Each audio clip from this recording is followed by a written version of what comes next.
Ladies and gentlemen, Seahawks and football fans everywhere, a very warm welcome back to the We Talk Seahawks podcast. I hope you're all doing well. Oh, it had to end at some point, didn't it? We had to fall from the sky at some point and have a little bit of a reality check. Obviously, the main disappointment this week, as I'm sure as you'll all be aware, no singing. No singing at the start of the podcast. Gutted. Now. I know. I was looking forward to some David Hasselhoff or Rammstein, you know. Rammstein was on the list. I'm telling you, I'm getting so close to this record deal that if they could have just kept winning until the end of the season, I could just keep advertising and promoting myself. But never mind. Do you know what I mean? Record deal's out, mate. There you go. No, well, blame Geno Smith for that then. Cheers, Geno, mate. Yeah, bit of an anticlimax. Just a bit bummed this week. Just a bit like we for a little while, just for a 4-week little bubble that we were in, we forgot what it was like to feel the loss and lose, and it was brilliant because I thought it'd be a non-stop experience of losing this year, and for those 4 weeks it was magical of just winning, and now it's a bit of a snapback to reality, as Slim Shady once said. But yeah, there's plenty to talk about, as there always is with the Seattle Seahawks. Unfortunately, Positive Pez himself isn't here to put his next guy in the Hall of Fame and call it now this week for 4 times this week. He's not here tonight, unfortunately. He's that depressed that he's having to get his dopamine and endorphin fix from the gym. Yeah, he's gone to the gym. He's going to come home. He's just going to have a sit with his dog. Just stroking his dog on the sofa, just cuddling it, with his Brooks jersey, crippled in his hands. Why? And then the other hand, he's going to have his Ken Walker jersey going 17 yards rushing. What happened, Ken? Oh dear. But as you can tell, we have got Josh back this week. Josh, how are you, mate? Good, tired. Living in a plague house. At the moment with a sick wife and daughter. My daughter has brought something else home from nursery. So anyone that listens to our pod that's a parent, you know that children are just the carriers of disease. And it's literally like it's like every other week. It's just that time. And I seem to be dodging a lot of them, which is quite good. But I think the NHS need to. I don't know how close your closest NHS facility is, but it needs to move practically into your house, because your house is a plague house every single week. Honestly, I'm just going to paint a big red cross over it and be like, "Do not enter." It's getting silly now, but again, it's that thing of having a toddler, and anyone as a parent will know. I used to work in a primary school, and you'd literally see one kid come in sick, and you'd be like, "Oh God, it starts," and just watch people be like, "Who's next?" And you'd always get to the end of the year and be like, "Oh my God, I come away unscathed," and then all of a sudden you get a cough or a sniffle, and you're like, "Nope, that's me, man down." Yeah, there was a few things from this Seahawks game that made me feel rather ill as well, that I'm sure we're going to get into. We'll, as we always do, we'll start with Geno Smith, but it's just a catalogue of question marks for me this week. I mean, tight end usage, we're going to get into Ken Walker with his first kind of real struggle day at the office this week. Is there anything to read into there? I'm sure we'll get into that. The D-line not laying a finger on Brady's jersey. That jersey did not need to be washed after the game. He can't even flog that as a game-worn jersey because there's no mud on it. It's just a catalogue of question marks that we're going to get into. We're going to start with the offense. We're going to start with Geno Smith. A few really bad decisions, especially not so much in the second half, but in the first half specifically. And I mean, I know he got the fumble, and fumble was the second half, wasn't it? I'm just trying to think back now. When he fumbled it, that was in the second half, yeah. So take that back. He did make one bad decision in the second half. But just the decision not to run the ball on that 3rd and 2, there's a few signs that Geno's game potentially, I don't know whether it's now coming to the stage where he's getting a little bit overconfident at times, or a bit too comfortable at times, and he's starting to make a few bad decisions, whereas at the start of the season it kind of felt like he was hyper focused on every play. I don't know. still didn't have an awful game again.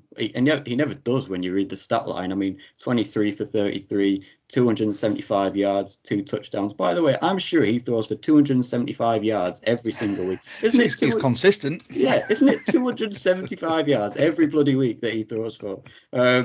2 touchdowns, no interceptions, as always, well, other than last week. But yeah, it's there's not much to say really about Geno this week that we don't already say. It's just, again, it was more the play of the offensive line. I thought this week I didn't think the offensive line played great. I know some people out there saying that they played quite well this week. They didn't pass my eye test. But yeah, Geno Smith, a few really bad decisions. But then on the flip side of it, the throw to Marquise Goodwin for the touchdown on 4th down was if Herbert, if Mahomes or anyone had thrown that throw, if Allen had made that throw, you'd still be watching it on NFL this week and you know all the highlights and everything. So he is still showing that he is no fluke in terms of his ability that he's showing this year. It's just over these last couple of weeks, the Cardinals game and now into this game, just starting to see a few bad decisions creep into Geno Smith's game. Cracks emerging. Yes, a few cracks emerging in the Geno Smith mountain. Is there anything to read into that, Joe? Is he starting? Do you think he's starting to become a little bit overconfident at times?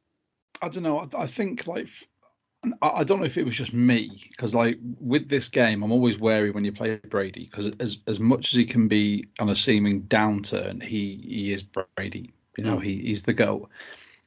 Geno came into this game riding a massive high, and he looked at times like a bit worried when the camera panned to him on the sideline. He was like wide-eyed, like, "What the hell is happening? What have I done? What am I doing next?" And it seemed really uncharacteristic because he's been really cool, calm, collected, hyping the guys up, and he just seemed like that he had a lot of weight on his shoulders for this one. Yeah. And he did. It was the first NFL game in Germany. And we'll get onto that later because it looked like a hell of an occasion. But yeah, I just that decision not to run for 2 yards baffled me. I mean, I nearly threw my daughter off my knee. I was that angry. Like I didn't know what his thought process was because he held on for it for so long that the window for him to run just evaporated. But if he'd just gone, nothing's open, I'm going, that would have been a first down. And the drive would have completely changed then because it would have the momentum. It wouldn't have stalled. And I think that would have done his confidence a world of good as well. But I just think he was too busy trying to look for someone to pass to because he'd made some lovely short passes to Metcalf. Yeah. Got the ball out with some zip in like 2 seconds, if that. And he just, I don't know. I don't think his O-line helped. I think Charles Cross, by looking at PFF grades, he was what 80% or 80 wasn't he? And he allowed 0 pressures on his side, which is fantastic for a left tackle. I thought Abe Lucas played all right, but all the pressure seemed to come up the middle. It's the interior, isn't it? Yeah. It's that like when you've got someone like rushing at you, like is it Devin Lloyd, Devin White. Devin White, rushing at you, who is one of the best linebackers in the game, especially when it comes to creating pressure. They just seem to have targeted that. They saw that as a weak point, and they just went straight for it. They went Austin Blythe. As good as he's been for Seattle, he's not a top-class centre. They've gone Delu, hasn't been amazing. And did Jackson start this game? I didn't even realise yet.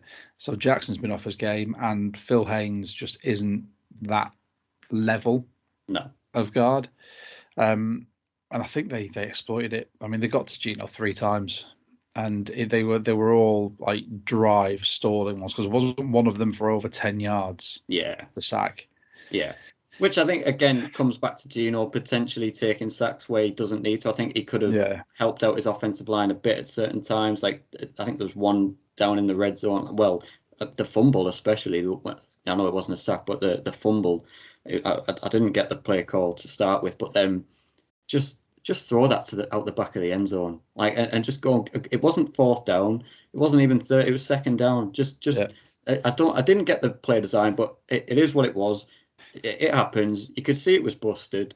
I'd just like to see him, and he's done it a couple of times where he seems like And we know a certain other quarterback did this at times where he tries to extend the plays, and sometimes it works, and sometimes you go back and look at it and go, well, you may be trying to play a little bit of hero ball there instead of just chucking it out the back of the end zone. But he hasn't done it as much as that former guy that we all know used to be here. So I'm not gonna criticize him too much for that. But it's even the decision on the when we went for the 2. He threw it at Lockett in double coverage.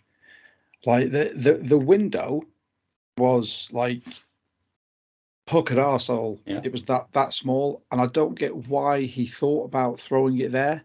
Ken Walker was wide open. If you watch it back, Exactly. Ken Walker gets to the goal line, sits there, and he's wide open. If he just looks his way, yeah, poor decision.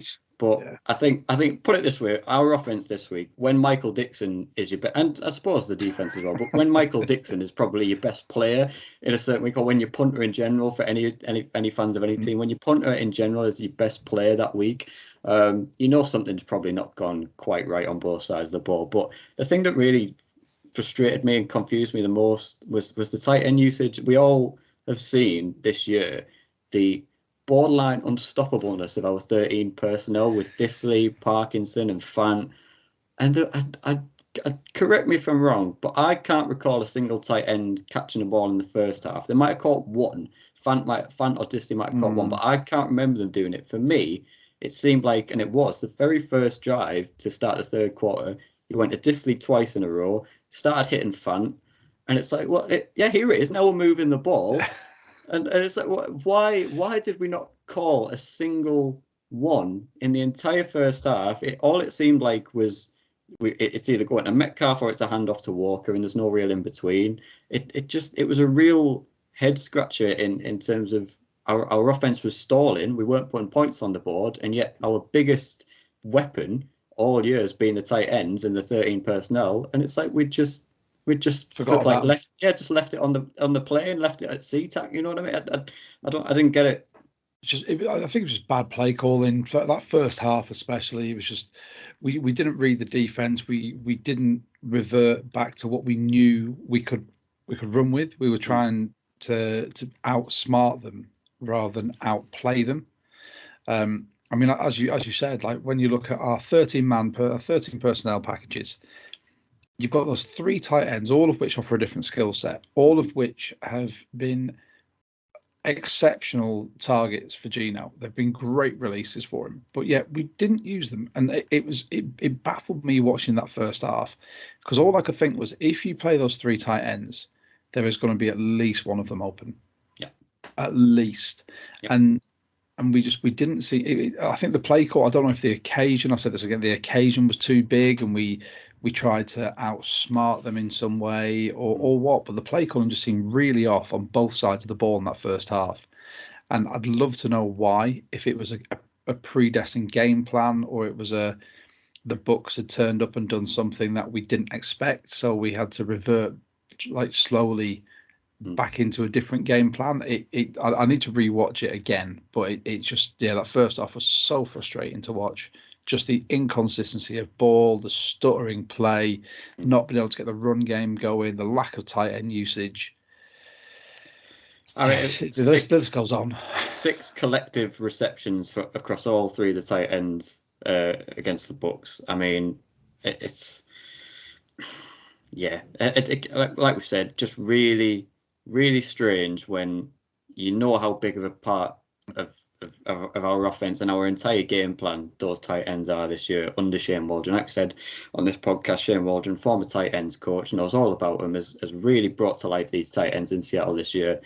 And for whatever reason, like you say, is it the occasion? Perhaps, but it's a bit of a weird excuse to use the kit to not use. It doesn't really match, but perhaps, I don't know. I'm not the player. There's going to be all the excuses of time zone, occasion. Like there's going to be a plethora of them, but I'm not even going to go down the time zone one, because the guys got there early enough to beat jet lag, and they're a professional team that should know how to accommodate it. They played in London, and the time difference in Germany is an hour. the occasion, like it's a big thing. Obviously, you're playing Brady in the first game in Germany. Fair enough, it's a big thing. You know, you've done a lot of media stuff. You've got a huge proportion of the crowd with Seahawks fans, but then that just surely turns into a home game on away soil. Like I don't know. I don't want to speculate too much. It was weird to watch. Before we So weird. Before we end the offense, we can what because we're on the topic of excuses. I would like to bring in the topic of the field, Josh, because I know me and you I differ thought we on weren't going to this. talk about this. Did you? Well, I didn't because I'm going to bring it up. Um, yes, you've heard a couple of players, Pete Carroll himself, complaining a little bit about the field in Germany, potentially using it as an excuse for the lack of play on offense and defense, really. Players not feeling confident enough to put the foot in the ground or whatever. Um, I know our opinions differ on this. I don't particularly like this excuse. I Well, know you give your opinion, and I'll give my opinion based on like my okay. experience. Well, I think I don't like particularly doing this, but I'm going to have to call hypocrisy on Pete Carroll because on October 26th, just after we'd beaten the Cardinals, or no, after we'd beaten the Chargers, sorry, and played at LA at SoFi, Pete Carroll came out. He was asked about the field, and obviously there was the injury to JC Jackson in that game. DK got an injury as well, and Pete Carroll said, and I quote, regarding the use of grass to turf fields. I think we definitely need to look at this really seriously in the off season again. It's been a discussion before. We've got to do what's right, and we've got to do what's safest for the players, and we've got to make those choices. I would pound the drum for that. I don't understand. You can't win then.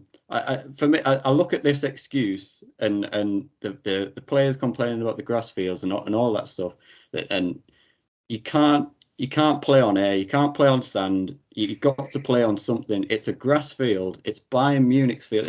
They haven't turned up to Solihull Moors or they haven't turned up to Hartlepool or anything like that. They've turned up to Bayern Munich, German champions, elite football club, elite establishment with elite facilities.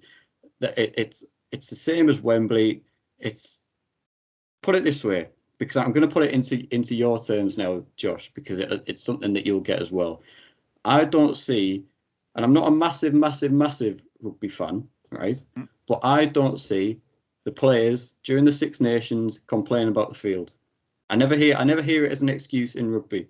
These are and rugby players, same size as football players, give or take, big men playing on grass fields. I never ever hear the fields of grass being an excuse for if a team plays bad or players are not going well. So it's a case for me of yeah, it probably did feel a little bit weird to you because half of the fields in the NFL are turf. If you played on grass every single week, it's not going to feel weird. It's part of the transition. It's when you transition into any new thing or try any new thing, hobby, anything. It's a bit rocky at first. It might feel weird at first, but the more you play on it, the more you get used to it, the more you feel comfortable on it. And you're all crying for grass fields, and I'm completely behind it. All the players absolutely banging the door down for grass fields. I think 90 in a 2020 survey by the NFLPA, 93% of players listed artificial turf as an impediment to their careers, while 91% stated it made them feel more fatigued and sore. Well, then it's grass fields, then, isn't it? But then you can't then go to a grass field, a top level grass field, not just a pitch in Chorley. Right. Before you So carry that's on my this rant, opinion. how many stadiums are there around the UK that are purely for football and purely for rugby? I will give you the exact figure, but there are plenty. Yeah. All right. And there's a reason for that. So I understand where you're coming from. So for someone who just looks at grass as grass, that's absolutely fine. Now, I listened to a bunch of podcasts, and one of them was with ex-England international Joe Marler. I'm not going to shout out his podcast, but you get it from his name.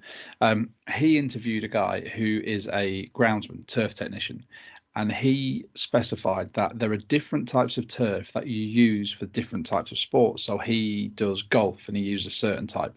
Rugby fields use a certain type of turf, which also means that the soil underneath it is a different type as well, because it's usually mixed with clay or sand to make it sturdier for your footing.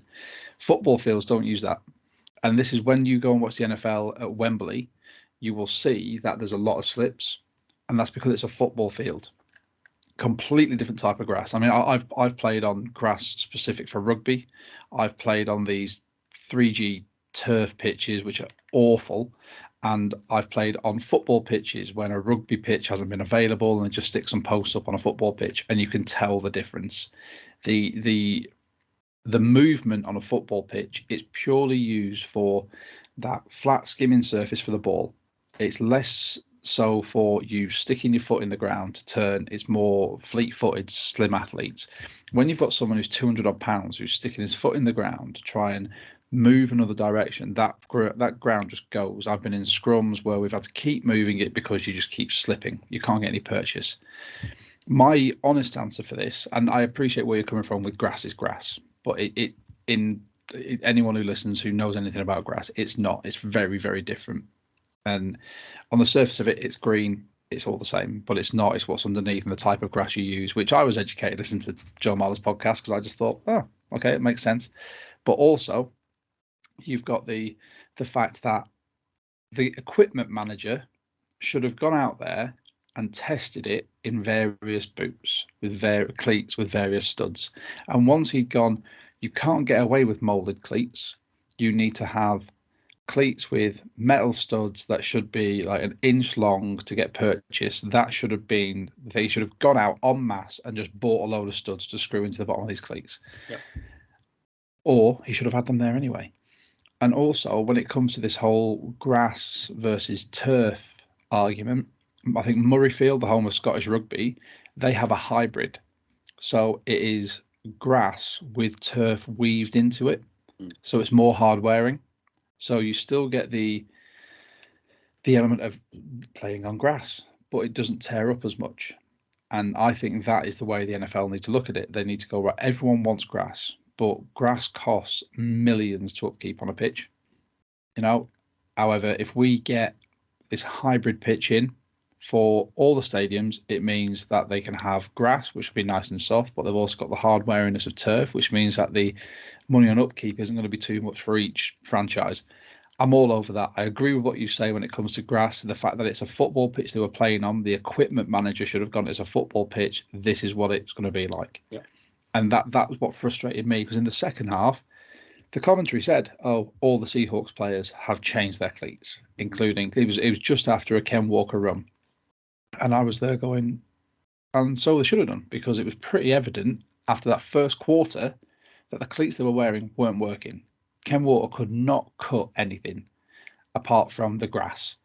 Like, it was a pretty simple thing, but I mean, I genuinely think this whole field debate could go on forever, but they just need to literally look at other contact sports around the world that have gone to these turf pitches that absolutely hated them and now going, you know what, rather than turf, we'll have a hybrid. And it works so well that'd do the NFL wonders, and it would really save a lot of players' knees, ankles. It'd save a lot of concussion as well, because it's not just a solid surface underneath. I think that might be the way forward. But I'm shocked you brought that up, James, because I know we had a slight disagreement over our WhatsApp group about that. It's a really interesting talking point, and we could talk about it for hours. I guess I just don't like seeing excuses from one team and none. It's quite obvious that both teams had to play on it. And I look at you, and all it takes is a quick look at the stats. Rashad White 105 yards, Leonard Fournette 57 yards. Let's have a look at third down efficiency 1 and 9, 10 and 15 for the Buccaneers. 50 plays for the Seahawks, 74 plays for the Buccaneers. 36 minutes and 55 seconds of total possession for the Buccaneers, 23 minutes and 5 seconds for the Seahawks. The Buccaneers had no problems on it, whether that's because they changed their cleats appropriately before the game or what. Correct. I don't know. It could have been that. The long and short of it is the equipment manager, whoever's in charge of that, should have done his due diligence and should have gone out there rather than going, yay, we're playing in Bayern Munich Stadium. They should have gone, we're playing Bayern Munich Stadium. Bayern Munich Stadium is a world-class football stadium, which means that the grass that we're going to be playing on is football pitch. You saw how torn up it was. They should have just gone, right, because of that, all of my players need to wear cleats with metal studs that are at least this long to get purchased in the grass and the soil. Done. However, that's not what happened. So we're currently at this talking point and this juncture, which I think this is going to be something that's going to go on in the NFL for a long time until there's an agreement. and I will. If it comes out where they go, we're going to go hybrid, I'll be like, just call me like, I don't know, prophet. No, I'm not going to go that far. Mystic Josh. That's what I was going to say. What's the name of that? It's like septic peg. That sounds like an illness. It was Brian Connolly, I think. Yeah. Anyway, but yeah, I think that's the way it needs to go, and it'll save players. Like it'll elongate careers. It will allow teams then to all play on the same field, and it will give a lot of parity. That's it. I'm putting an end to that conversation, Jim. No more grass talk. We'll transition onto a guy that, as we've said, potentially struggled on it, especially in the first half. Ken Walker, from a rushing perspective, anyway. Rushing wise, Ken Walker. I think that's it. In terms of when he's become the designated starter, I'm pretty confident this is his worst day on the ground, rushing the ball wise. 10 carries for 17 yards and just a 1.7 average. However, on the flip side, Ken Walker had a very quiet, decent day on the receiving side. 6 receptions, which ties the team. DK Metcalf led on 6, same with Ken Walker, both had 6. A 9.2 yard average for 55 total yards in the air, Ken Walker. He is becoming a really nice little complimentary little pitch, little handoff, you want to run a quick. You saw it with Geno when under the blitz, he just quickly dumped it off to Ken and he went for 25, 30 yards. He's electric once he hits the open field, and he quite obviously can catch a ball. There's no, I'm in the camp of no NFL player that makes it to the NFL, and certainly on the offensive side of the ball can't He's got catch bricks a ball. for hands. Yeah, they can all catch a ball to some extent, and especially with running backs in this modern day era, that they're asked to catch the ball. Everyone wants a receiving / rushing back now, anyway. So he can obviously do it. So he's adding a really nice little secondary element to his game over the past couple of weeks in this receiving department, to the point where, like, say, if he's struggling on the ground, just pound it up the middle. Okay, and they did. They kind of went away from that a little bit. They thought he was struggling. Partly, again, maybe the turf. Partly the Bucs defense and the defensive line was absolutely killing. That rush was just there was no way around or through that. They were just they hit every gap. Yeah, they were I killing would it. have hated to have been Ken Walker trying to squeeze through all of those gaps. Not a chance. He ran into some brick walls, that lad, fair play. But then, like you said, a nice little adjustment to say, right, okay, we'll use him as a receiving back now, and I liked that. I enjoyed what I saw from Ken in the receiving game, and I think that's a really nice little role that he's developing into going forward now. Yeah, there was on TikTok. So we've got a TikTok, just We Talk Seahawks. Yep, we do. There was a gentleman who I can't remember what his name was. It's ETR, Establish the Run, and he put up a video about Ken Walker, simply stating that I wouldn't take Ken Walker. He's not got a receiving profile. He's injury prone. So we commented, this aged well, and over 1,000 viewers agreed that it aged well. I think it just goes to show, like James just pointed out, you can't draft someone that high and only expect them to be a running back. He's obviously able to catch. We signed like Travis Homer and DJ Dallas because of their ability out of the backfield as well. So it's going to be something in our playbook. We're not just going to have someone who is just going to pound the rock constantly, because that is one-dimensional football. You don't win games like that. You have someone who will pound the rock consistently and then, off a play action, will escape out the backfield and then make you another 10 yards and get you a first down, if not more. Walker's got that ability. And the fact that, 10 carries, 17 yards, they obviously, like you said, they looked at that stat and went, yeah, let's just abandon that. It's 1.7 yards average. Now, that has hurt his average. Yeah, that has, yeah. Receiving, six receptions, 55 yards, 9.2 yards per reception. That's a first down near enough every reception. Mm-hmm. That's how you adapt, and that's how you use a chess piece like Ken Walker to win you games, because he has got that in his toolbox. And I'm really glad we saw it, because it now means that other teams will go, so we can stop the run and really nullify Ken Walker there. But if they decide to throw it to him, he's still got all the exact same running talent, just in a bit more space. So we've got to now accommodate for that as well. Yeah.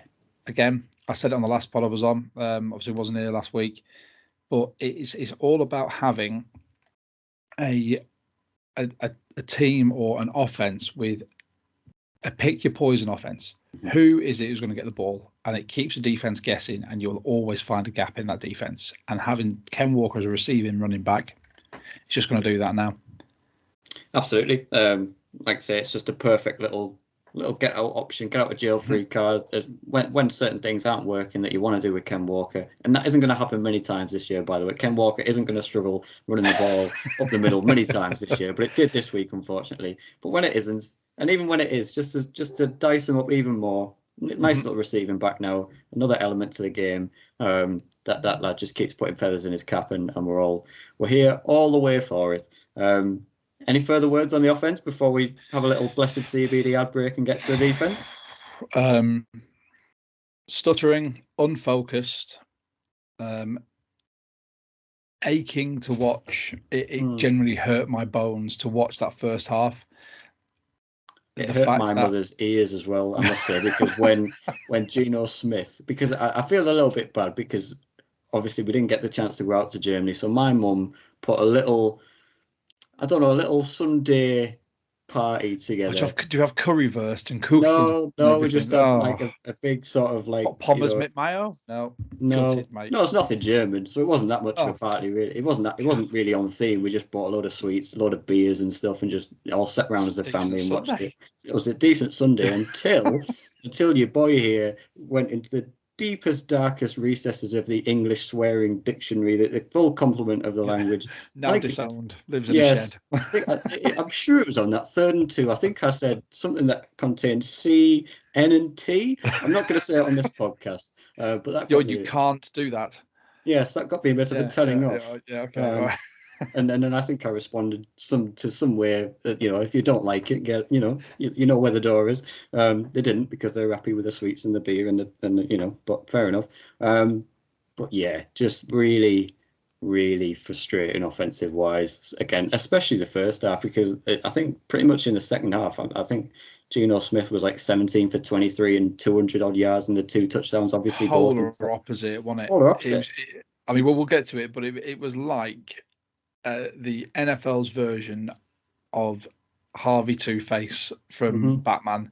At one side was the first half was bad, just bad, and then the second half actually showed what we could do. And I don't know what had been said to the guys, but it worked. Anyway, we'll go on to that. I mean, my Sunday was literally go on coach rugby in the morning, drive back as quickly as possible within the speed limit. I do not condone speeding. Yes. And then get home, chuck my Seahawks jersey on and watch it whilst having a toddler jump all over me and me potentially throwing her off me a couple of times in anger and a couple of times in joy. But yeah. But that's the thing, isn't it? You just knew if we'd have turned up like we did in the second half, in the first, we'd have won the game. It's pretty simple as that. We'd have won the game. That's the frustration. But like I say, it snapped a 4-game winning streak. A 4-game winning streak at the start of the season seemed absolutely in la la land if we'd have said that we'd have gone well off on our hot takes. Oh, we were well off. And we'll get to that next week in our bye-week episode, which I'm sure we'll have a bit of fun with. But yes, we were well off. Spoiler alert. So yeah, it's never nice to fall from the clouds, but it's a real. Before we leave the offense and go to the defense, there's never a better time for me to lose a game than going into a bye week. It's a perfect time to snap a win streak and lose a game, because I know all the players and the offense and Geno and the guys are probably like, oh, we want to play on Monday night. We wanted to play on Monday night so we can put things right. For me, it's never too bad to just take a week out, watch a bit more film, just take a breath, digest what happened, understand what went wrong, an extra recalibrate, recap, and go again. I think sometimes going straight back into another game the week after a disappointing loss, I think you often see it followed up by another loss in many occasions if you were to go back and look at it. That's just my opinion. I might be wrong, but yeah, I like your thinking on that, because it's one of those, like, all the other analysts were going, oh yeah, if they win this, then that that bye week could potentially be the downfall, because they'll be riding high and then they have to reset and go back in and carry on winning. Whereas luckily we went to Germany, we lost, so now we've just got to go and recalibrate to get back into winning ways. So I'm all for it. I think the lads deserve a rest, to be honest. I mean, it's a hell of a flight. Yeah. And I think after that, I think there's going to be a bit of soul searching. There's going to be some words spoken within the team about what they can do, how they can adjust, being able to adjust quicker. Because as we said, that second half was chalk and cheese. Like the dots that Geno was throwing, the touchdown to Lockett, that back corner pass to Marquise Goodwin, who, fair play, Jim, high five. You called it out as him being he'd been the wide receiver 3. I had my hopes on Eskridge. After those hopes have died. But yeah, I think it's just one of those, and it'll be for a very young coaching staff. Let's not forget, it's going to be a matter of it's a learning curve and it's a learning experience for them. So they now know they need to adjust quicker. They can't just keep flogging a dead horse for a half, because at the end of a half you could be 3 touchdowns down, and then you have to come back against a great defense and a QB who just knows how to win. Yeah. So hopefully this will be it. Chapter closed. They know what they're doing now. Onwards and upwards. Hey, it's almost as if Positive Pez is here. Wouldn't you believe it? Should we get to a Blessed CBD sponsor and then we'll get to the defense? We shall. Our longest serving sponsor, Blessed CBD. So thank you very much. For those of you who don't know, I'm an avid CBD user. One of our previous guests, Lofa Tatupu, is as well. He owns his own company in the US. Unfortunately, we can't promote him, but the guys at Blessed have stepped up big time. If you go on to blessedcbd.co.uk, you can also find the link on our website and browse through everything they've got. They've got gummies, they've got oils, they've got vapes now. They've got loads of stuff. They've also got a lovely FAQ section. So if you are wondering what to do and how it may help you, have a look at that, or message us at the pod. I will happily have a quick chat with you to tell you how it's helped me. All you need to do, click through Blessed CBD, select what you want. When you get to the checkout, just type in code Seahawk, SEAHAWK, and get 10% off your order. Nice and easy. Thank you very much to everyone who are now repeat Blessed users. It's great to see. I see all the stats, and unfortunately I don't see who you are, so I can't thank you in person. But it's great to see people are going back month after month and they've seen how it's helped them. So let's increase that number and let's start helping more people. Absolutely. Thank you very much to everyone. All right, let's get to this defense. We'll start defensive line, work our way back as we always do. I'll read through the sack totals. And that was the sack total. Let's get to the interception. So numbers. Weird to say 0 sacks in it after this season. Oh, dearie me. Interceptions, though, we had, weirdly, it's not many times you get more interceptions in a game than sacks. 2 interceptions on the day for the Seahawks.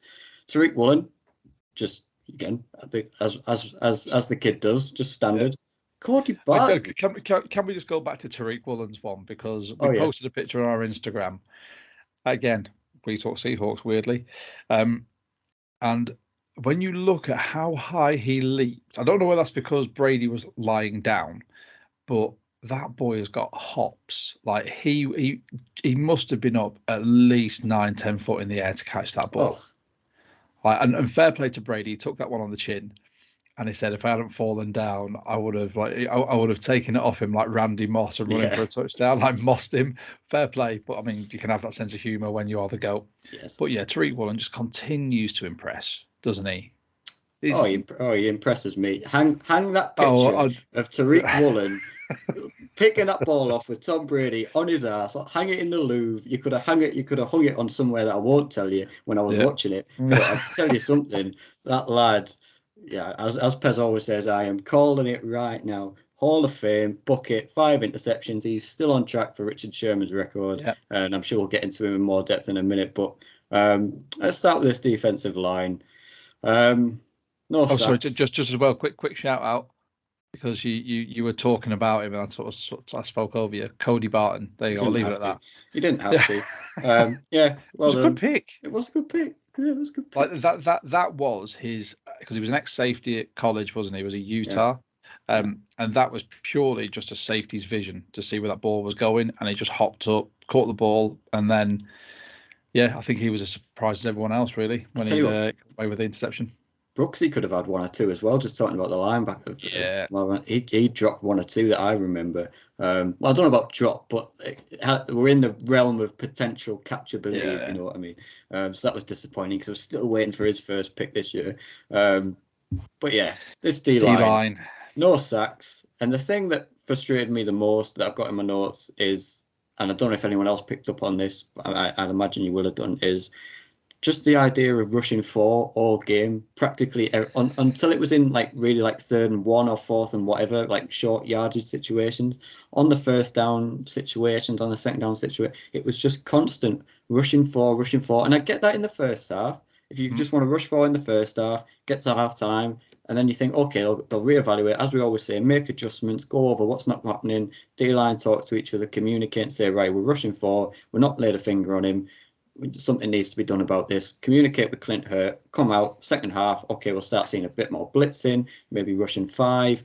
Mixing it up a little bit. Barefront, mixing it up a little bit. And yet, second half starts and it's rushing 4, and it's rushing 4 and rushing 4 until the entire game. And I mean, the Bucs haven't got an amazing offensive line, but they've got one of the best in the business in Tristan Wirfs. It's a tough offensive line to get sacks on. In general, Tom Brady, when he's throwing the ball that quickly. Didn't they have like 3 guys out though? 3 of their starters were out. They did. It was literally just the 2 tackles, weren't it, that were starting. Yeah. Like, and you could see that's why Brady was getting the ball out so quick, because again, like we've said on this podcast and in other podcasts, the interior of the offensive line was probably the weak point for the Bucs on a day. Not that we'd have known that, but he was getting the ball out so quick. And when he's getting the ball out so quick, 4 guys aren't going to, unless they're completely unblocked, which if you're rushing 4, the chances are nobody is going to be unblocked. It's now on impossible to get to him. You've got to start blitzing him. You've got to, I mean, the one with Devin White where he sacked Geno, coming in unblocked, just clear run, just showing different looks like that. I can't remember Brooks being blitzed. I can't remember Barton being blitzed. Like, it was just a really strangely called game on the defensive line side of the ball. I've said it before and I'll say it again. The fact that our 2, well, no, 2. So our 4 top tacklers were the 2 interior, so middle linebackers in Jordan Brooks and Cody Barton, Quandre Diggs and Ryan Neal. That to me screams that the D-line didn't do their job effectively, because people have run through them, run round them, or have been passed over the top of them, which means Brady's had too much time. Yeah. And as a result, you've got the interior linebackers or Ryan Neal, who steps up into that box, and then Quandre Diggs having to make those tackles. That says everything you need to know to me. Yeah. I mean, you look down the list of tackles, it goes Brooks, Barton, Diggs, Neal. Then you've got Kobe, Al Woods, Bruce Irvin, Mike Jackson, Tariq Woolen. And then the rest of it is just, it's rubbish. Like, I can't get over how bad it is. It's like, it doesn't even make for pleasant reading. You've not even gone, oh, someone's up there, he's played a good game. You just look at it and go, it was just bad. Like, the second half was a bit of a change. That first half, though, was just a demolition that just gave them that platform. Yeah. If we'd done something, I think if we'd put more pressure, maybe some different looks, like you said, I think it'd be a different story. But Brady just, like, he's been in the league for 20 odd years. You know, the guy knows when if he comes up against a few snaps and goes, oh, they're just rushing 4 every single time. Excellent. I'll just call this. I'll audible this. Let's just do this. Keep doing this. It becomes easy for him to read. That the game must play in slow motion to that guy. The guys talk after they've been in the league for a bit about the game slowing down. It must be at standing pace for him. Yeah. You know, he must just see things happen and be able to process it so quick. Like, it's unreal. And you can't do something like what we did against someone like that. No. Because it's just a recipe for disaster. Yeah. And that's what I mean. The fact it's we got like 0 sacks, just that bothers me so much. I mean, you hit the nail on the head. You cannot just rush 4 all game against someone like a Tom. If you want to do that against a Justin Fields or a rookie quarterback, whoever, who might not have seen enough of the game yet to make adjustments and call, then do that. You can't do that. Like you said, you can't do that against Tom Brady. And then it was the running game from the Bucs as well. Like Fournette's had Oh, an awful year. I mean, he got 462 yards on the season after the Seahawks game now, which is 24th in the league. He's got a 3.4 average, which is 50th in the league. He's got 3 touchdowns, which is tied 22nd in the league. Rashad White, that was his first 100-yard game of his career. I know he's a rookie, but that was his first 100, his 3-digit game. I had him in a fantasy team, and I was thinking, I'll just chuck him in there. It's going to do nothing. And then he comes up with 105 yards. I was like, And then, what? So then the confusing thing is that I'll lead on to is why is Brian Monet a healthy scratch then? Because it was posed to Pete Carroll after the game. Was Brian Monet a healthy scratch? Yeah, he was. He wasn't on the injury report all week. Didn't show up. He was healthy all week. So why? Fine well Brian Monet and Al Woods in that middle have run stuff in absolute demons. And look, we all wanted to see more of Mile Adams, especially on this podcast and stuff like that. And I think Mile Adams is a good player. But in terms of defending a running game, you've got to have. I don't know why you wouldn't have someone as effective as Brian Monet is as a healthy. You can't healthy scratch Brian Monet, surely not. No, I mean, looking at sort of the defensive snaps and who played, I think it was more them going for more of a speed rush because you had DT only got one tackle, and Wosu one tackle. Then you've got Marfay, was that one tackle? One solo. Miles Adams, and Puna, Quinton Jefferson, Shelby Harris, and then Big Al. And Bruce Irvin was in there as well. The only bulk I can see there, I don't consider Puna as bulk anymore because he's shown he's got feet, he's got some athleticism, is Big Al. When you've got a team with a rush, fair play, it's not been as great as it has been. It's still Leonard Fournette, isn't it, at the end of the day? Playoff Lenny, he can show up at any time. He can drop off, but then when he shows up, he shows up. That Rashad White, everyone's been touting him for a while now, saying how good of a running back he's going to be in this system, and he showed it there. I just think there's been some suspect sort of personnel calls this season. That one that you just said, Monet was one. I'm still a bit aggrieved by the fact that Aaron Doncourt didn't get activated for this. They did the whole segment on him before the game. Did you see that? The whole segment of him before the game, as if he was like a key part of our defense. Hasn't played a snap. Exactly. He was in every press conference. They wheeled him out like, look, we have a German. Yeah. Here is our local German. Our token German. Sprechen Sie Deutsch? Yeah. Oh yeah. By the way, we don't use him. No. Yeah. And then he turns up and they're like, yeah. So in order for him to play, we needed to actually activate him 3 weeks ago, and we just didn't. And I'm like, guys, you have missed a massive opportunity there. Like, if you want to expand into another territory, and the Seahawks have got like the biggest fan base in Germany, because it was you hear it a lot. Like when the NFL first started getting broadcast, that was during sort of the Seahawks prime years, so everyone started following them. When the Seahawks have a German player on the international player pathway who has the opportunity to then go to Germany and play, that right there is where the NFL should have gone, maybe we should give them some dispensation for this and just say, like, look, you can have an extra man activated just for this Munich game, because that will then give hope to all these German kids that want to play American football and think they can succeed, and the knock-on effect will be massive. I just think it was... I think the handling of the personnel was a bit weird. Like I said, Brian Monet, I think, would have made a difference in this as well. Yeah. Especially if you're playing 4 at the front, you can literally just have those 2 absolute units in the middle. Yeah, it didn't make sense to me.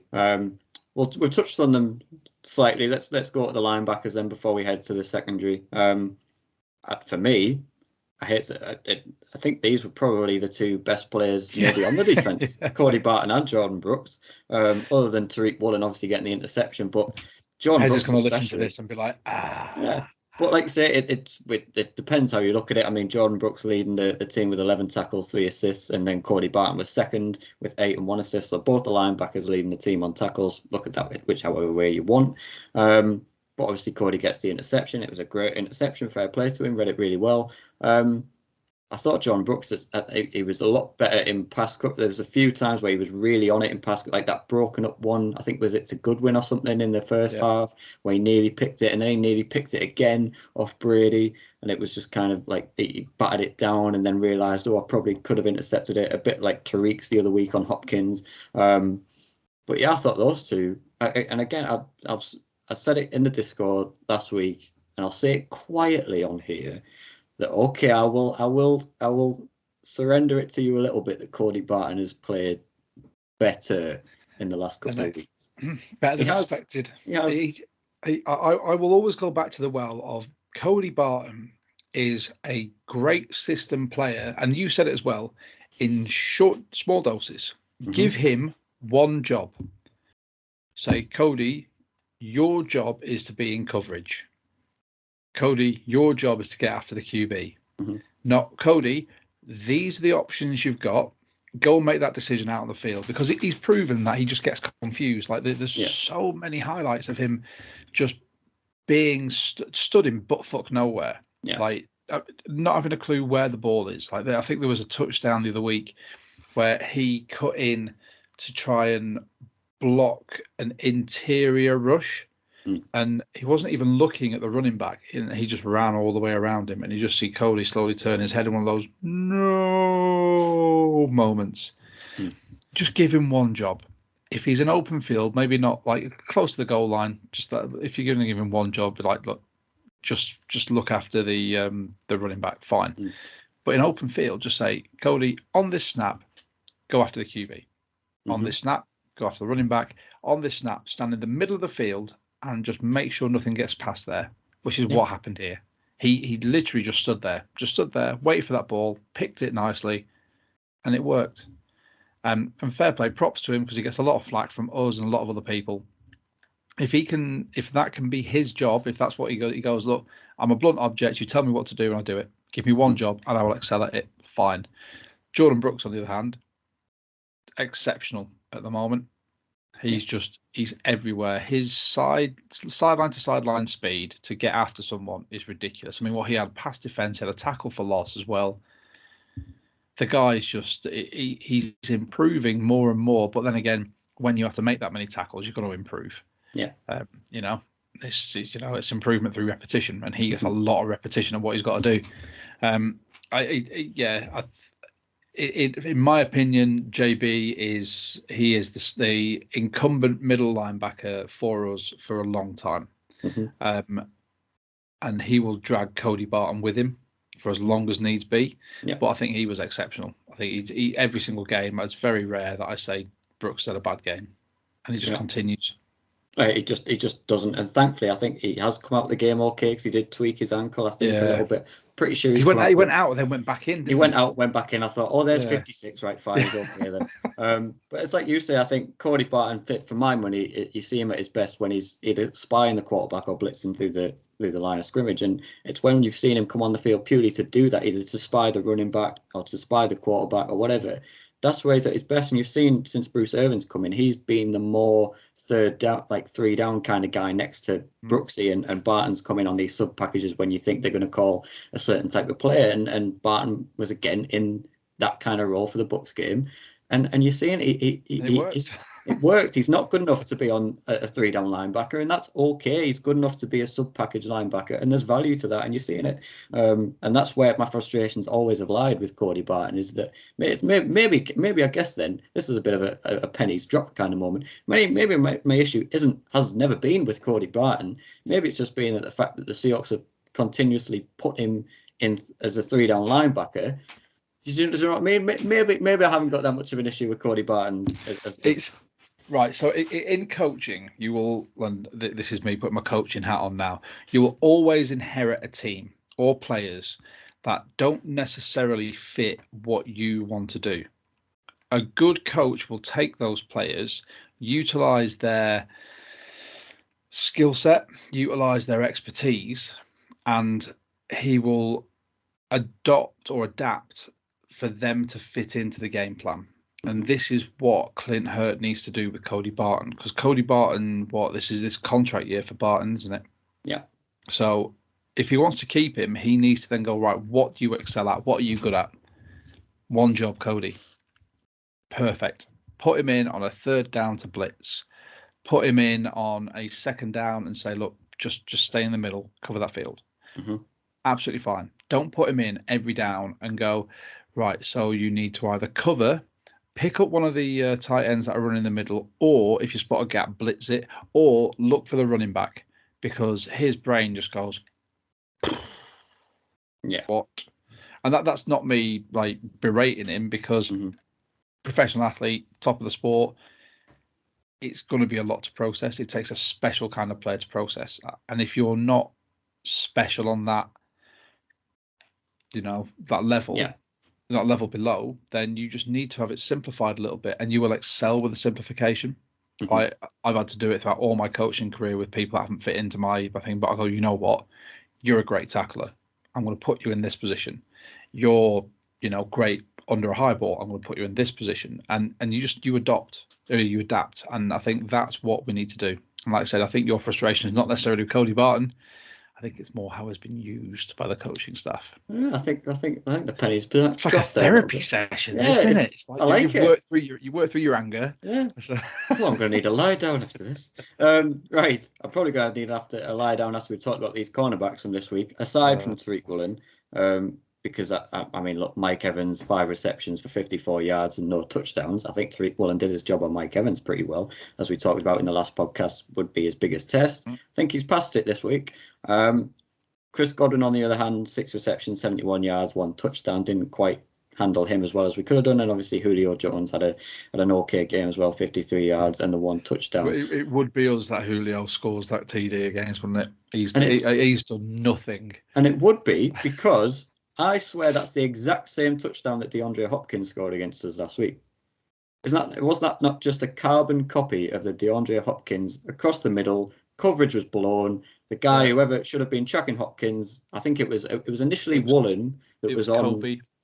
Yeah. Colby dropped his coverage assignment to chase someone else, and then they just passed it straight to Julio, who took it in his stride and went straight in for the corner. Yeah. So it was just a carbon copy, and I think Colby, like for my money, that was Colby's worst game. Not necessarily an awful game from Colby. He did do some things well. He very nearly had an excellent pass breakup on Scotty Miller on the sideline, which I thought was excellent coverage by Colby. It's just a great ball from Brady and a good catch from Miller.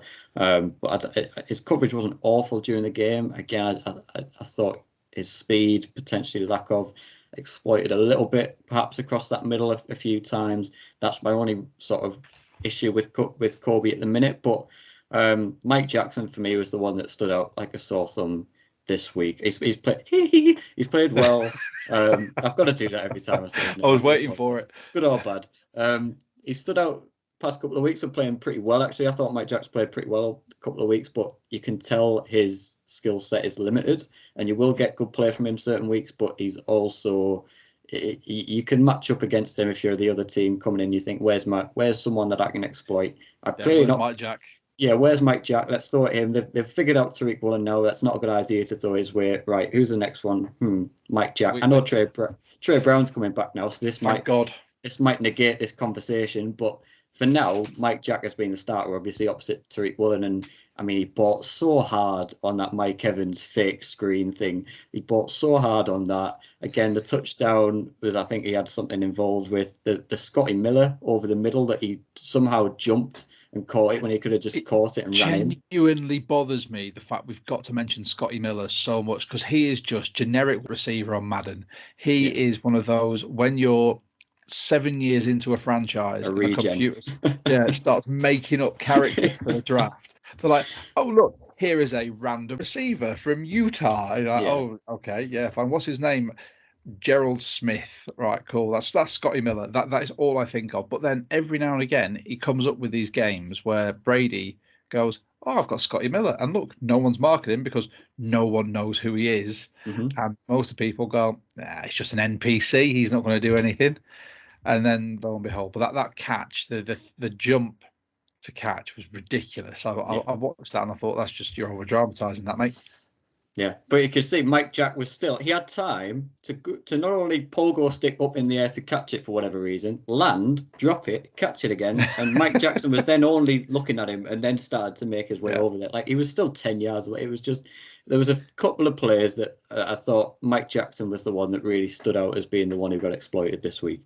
Said it to the week, didn't I? I said it like I want cornerbacks that people are afraid to run at, like Mike Jack can lay the lead on someone, but I don't see it often enough. But he peaks and troughs too much for me, and his peaks are high, but his troughs are really low. And I just want that level of consistency because I'd rather have someone who floats between a really good level of high and low, rather than these like huge like Everest type highs and then these Grand Canyon type lows, which is it's not what you need from a cornerback when you're playing the greatest of all time in the QB room. Yeah, because he is going to exploit it every time. And like we say, there is a lad who does bring the boom coming back in Trey Brown. It's going to be really interesting to see what they do with him. Is it will it be a knock on? Will Kobe be moved? Will Mike Jack automatically lose his job? It might be because you'd imagine from what we saw from Trey Brown in the sort of flash moment that we saw of him last year that he's good enough to start on this defense. It's going to be interesting whether they put him outside or maybe shift Kobe around. He played that snapshot that we had of him. He was playing in the same position as Mike Jack. Yes, that's what I'm thinking. I think Mike Jackson will at some point be relegated to the bench. You'll see his snaps slowly decline, where Brown gets like put into the game more. And I think that's what they're looking at. I think they're going to look at having Tariq, Brown, and Bryant as those three cornerbacks for a long time. I think that's the plan. I think that's it. I can't remember if it was last week or the week before, but I think someone asked a question and it was about why is Mike Jackson playing well all of a sudden. I think I said something along the lines of it feels like it's a job audition this next couple of weeks for Mike Jackson until Trey Brown comes back, and now Trey Brown's back, and I think off the back of that performance, I think you would have to say that he's probably not got the role. He's probably lost his audition on the back of that performance. You know what I mean?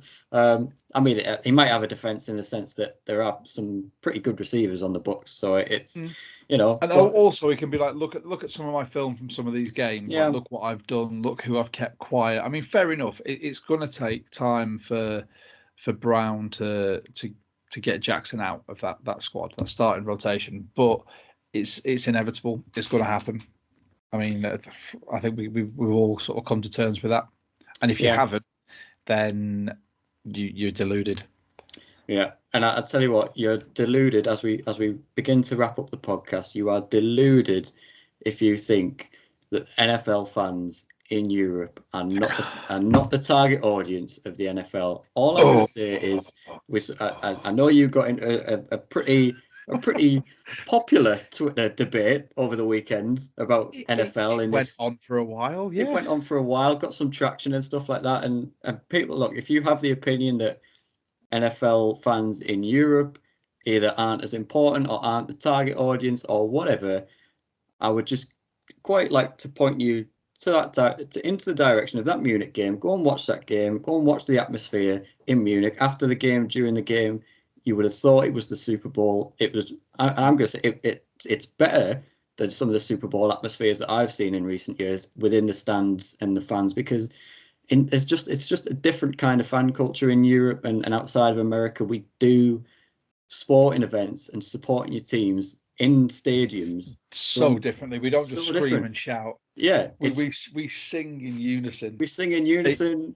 It was amazing. It looked absolutely electric. And if you're ever in doubt of the passion or the interest or the commitment or the target audience or whatever of NFL, the value of fans in Europe, and do they matter to the NFL?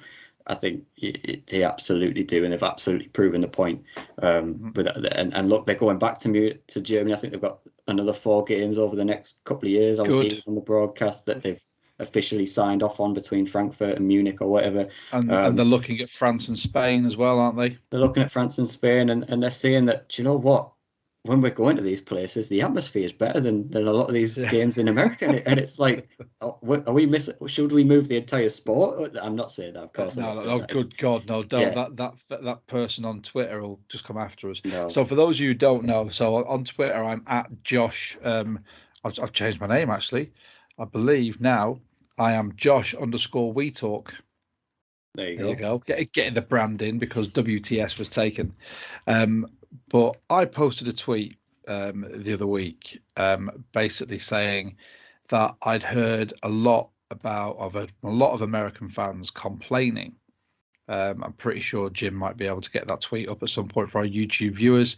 Yes. Um, yeah, saying I've seen a lot of fans complaining about the kickoff time, feel our pain for us UK and European fans, and somebody came in so hard with the fact that we are not the target audience. Now, we've got a lot of US listeners, so Hmm. I know that they are more than happy for UK and European fans to be part of the audience. We've got a lot of UK listeners, we've got listeners from around Europe, worldwide. Jim, we're worldwide. We are We talk worldwide. Seahawks worldwide. I don't want to swear too much because positive Pez isn't here, and I can't take his mantle. Um, but yeah, this utter walloper, as some of my friends would say, said we're not the target audience. We never should be. It never should be played outside of the states where the teams were derived from. And I was like, okay, fine. I completely get that. It's American football. I understand it's in America. I bit the bullet when I supported an American team that Yeah. I knew that there'd be late starts, early mornings. That didn't go down too well, and basically became Gollum with the wrong one ring, thanks to our good friend Chris, for putting that meme up there, or even a GIF. And yeah, it proceeded to go on for 122 comments, Nice. mainly back and forth between me and this fella, and saying that you've got football and rugby. Why don't you just stick with them? Leave us with American football. And I just had to educate the gentleman by saying, well, rugby was derived from football. American football was derived from rugby. So at the end of the day, it all boils back to that stupid round ball game. But yeah, it just went on and on. And the fact that as I've said on here before, I lived in Germany for 5 years. I love the country. I love the people. They've got a massive stigma around the world, and uneducated people start to mention World War One and World War Two. You're like, who cares? You can go anywhere in Germany, and there are two constants. If you go out on a night, one of them is DJ Otzi, Hey Baby, which they pumped around that stadium, They did. and the second one is Take Me Home Country Road. Pretty much every nightclub I've ever been to in Germany has played that as their kicking out song, and the Germans love it. And they proved that with the voices they sung with. It was amazing to hear. I got flashbacks, like Yeah. positive Vietnam-esque flashbacks when I heard that song. Um, it was amazing, and like everything we saw, like James said, we didn't manage to get out there. I've got a family. I've got a lot of work at the moment as well. James is a student and Pez works, so time is finite. And Pez has got a family as well. But getting out there would have been a dream. And I'm so glad that 12s from around the world, like a friend of the pod, Captain Seahawk, Lofa Tatupu, Brett Davin, the guys at the Take 12 pod, a lot of the Seahawkers fans and the Boosters clubs and whatnot, they all went out there just to experience Germany. And I can guarantee it's changed their opinion on the people, the place, the culture, the food, everything. The fact that the fact that people were there was a lot on social media about they were getting served jugs at the stadium. I was like, no, that's not a jug. That's just a liter Stein, my friend. That's standard in Germany. That I think that these type of games and this type of spectacle taken around the world just from an NFL point of view grows the sport.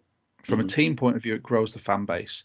From an individual point of view, a fan's point of view, if you get the opportunity to travel to any of these countries, even if the Seahawks aren't playing, go.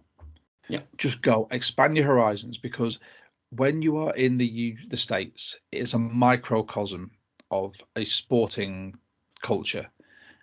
When you come to the UK, I'll leave soccer out of this because that's a bit more tribal.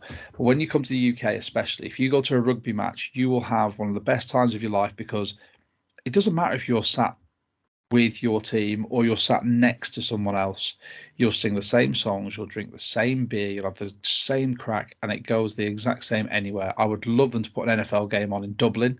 Mm-hmm. It'd be expensive as hell, but there would be so many drunken people after the night, and you'd have a phone full of new Irish friends. I think it just to grow this sport, to grow these teams and the fan bases, I think it's the way forward. It's also from a team point of view. If you look at the fact that we've got the international player pathway now, previously it was just players in the US who got a scholarship in the US, whereas now they can pick from all around the world. Mm. American football players aren't just born and bred in the US. You have got some absolute freaks around the world. And if you got some of those to go and play American football from a young age, you would have some powerhouses available. And I think it just to grow the sport, I'm all for it. I'm 100% saving up to go to the next game. I'm gutted I missed the Seahawks game, but you better believe that the next time there's one in Germany, I will be going out there rocking all my Seahawks stash. Yeah, I echo absolutely everything that you said. And all I'll say is, as we leave this podcast, I have a very, very good feeling in the next 3, 4, 5 years and going down the line, as more games get held in Germany and across Europe, fans in America are going to start looking forward to those games more than the ones in America, because the atmosphere at these games is so much better, and so much better of how much of an amazing experience was it to just watch it from our own sofas and hear it on the TV, as opposed to the American game. I'm not saying you American fans are bad or anything like that. It's just different cultures. But I think if you keep on it and keep watching it, as if you're an American fan, an American listener who's not sure on whether you like this whole expansion into Europe and across the world, just keep watching those games. And I think over the next couple of years, you're going to start to see fans in the States really look forward to these international games even more, because the atmospheres are brilliant. If any of our listeners know the guys who do the PA at Lumen Field, please can you just suggest that they put on Take Me Home, Country Road, just to see how it goes, because I would love to hear that on the TV from the Seahawks fans, because we are the loudest fans in the NFL. That is a given. But I'd love to hear the loudest fans in the NFL, a stadium full of them, singing that song. Get it done. Get it done. Whoever's in charge, Chuck Arnold, you're the president. Get it done, mate. But listen, thank you as always for joining us this week. It's been an absolute blast as always. We're going to have a chilled week now into the bye week. We're going to do a bye week episode where we're going to have a bit of fun, go over our hot takes, make some new hot takes, I would imagine, review our predictions, do a quiz. I think we're going to do like a big fat quiz of the year so far or something like that to get involved with. We're just going to have a bit of fun, a bit of a blast for an hour, hour and a half, however long it is, however many rabbit holes Pez takes us down next week, all in the name of bye-week madness and fun. And then we'll get back to the main action the following week. But look, as always, you can find us on Instagram, Twitter, Facebook. Any of your social medias will be on there. TikTok now as well, as Josh has said. Just search We Talk Seahawks on any of those platforms and you will find us. You can also go on our website if you're struggling to find out how to listen. We've got a new dedicated how to listen page on our website that directs you to all of our links: YouTube, Castbox, Spotify, Apple, wherever you get your podcasts, we're there. And that's a good little outlet to go and just click and you'll be there. And look, as always, join our Discord as well. Plenty going on there every game day. We're always up for a little chat with you all, and it does get quite tasty and quite fun in there as well on game days. But yeah, man, thank you all so much. Thank you, Josh. We'll have Positive back himself next week, and yeah, man, this 6-4. Context is everything. Keep our heads up. It was a poor week this week, but we are 6-4 people. This season is still going unbelievably well. And we're here for it, man. We're here for it all year. Playoffs, Super Bowl. We're still in for it. We're still in with a chance. But listen, thanks, Josh, as always. And thank you all for listening. And go Hawks, man. Go Hawks.